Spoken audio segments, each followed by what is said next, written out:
En tant que naturaliste, j'aime particulièrement les changements de saison. Le printemps, entre autres, là où la nature renaît.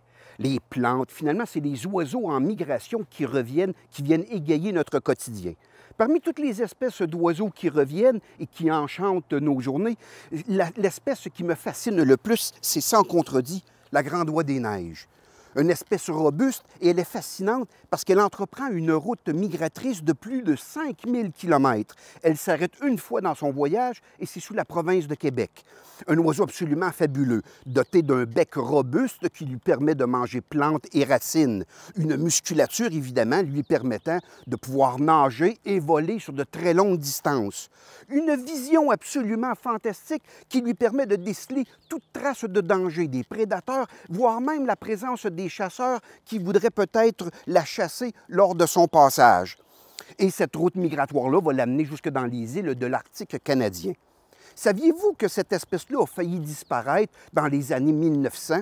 Et ça a été les chasseurs, finalement, qui se sont rassemblés pour, finalement, adopter des mesures de protection. Il faut se rappeler qu'à l'époque, il n'y avait pas de loi ni de règlement pour protéger les espèces fauniques.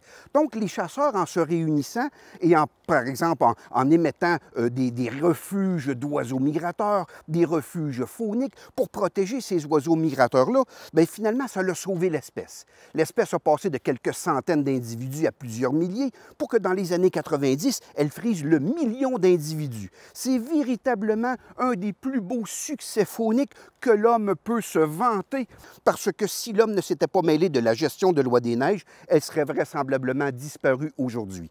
Alors c'est pour toutes ces raisons que cet oiseau-là est véritablement une fascination pour moi lors de ses arrêts migratoires dans la province de Québec.